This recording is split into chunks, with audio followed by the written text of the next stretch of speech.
Kinilala ni Pangulong Ferdinand R. Marcos Jr. ang Philippine Coast Guard sa ika-124 na anibersaryo nito. Ayon sa Pangulo, ang dedikasyon ng PCG ang patunay na patuloy na nagtatrabaho ang pamahalaan at karapat-dapat itong pagkatiwalaan ng taong bayan. Yan ang ulat ni Clazel Cordelia. Live, Clazel.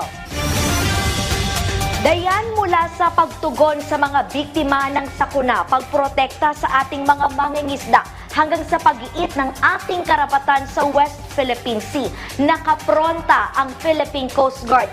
Kaya naman sa ika-124 na anibersaryo ng ahensya, binigyang pugay ni Pangulong Ferdinand R. Marcos Jr. ang dedikasyon ng PCG.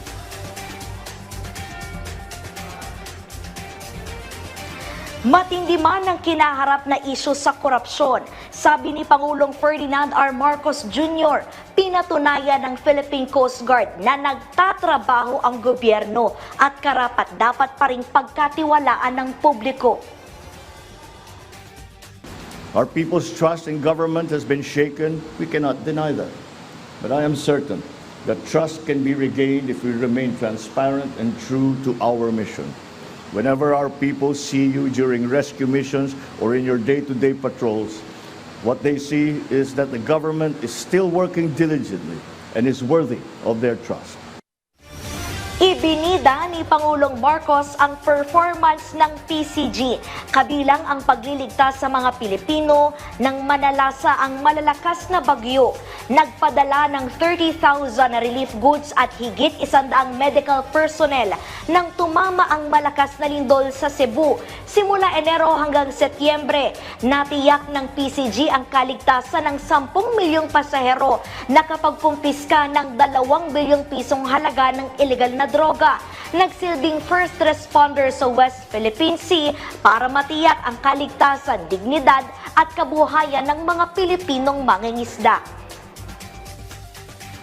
Alam ko po na hindi madali para sa ating mga mangingisda na maghanap buhay na walang katiyakan sa kanilang pagbabalik. And yet, when they see you carrying the flag at sea, they feel hope that the Filipino spirit will never yield and that they are always in the hearts and minds of all Filipinos and our uniformed services. Dayan, ipinakitaan niya ng PCG ang dedikasyon, integridad at husay sa paglilingkod. Dahil dyan, ipinangako ni Pangulong Marcos ang buong suporta sa ahensya. Kabilang dyan ang pagdaragdag ng mga barko, aircraft, command posts at mga communication system. We will improve training facilities and logistics to provide every PCG personnel a sense of dignity in fulfilling their roles. We are also building facilities such as the PCG General Hospital, the Maritime Law Enforcement Training Center in Misbis, and the First Responder and Nursing Serving Facility, amongst others, to ensure that your welfare, whether at sea or on land, remains a priority.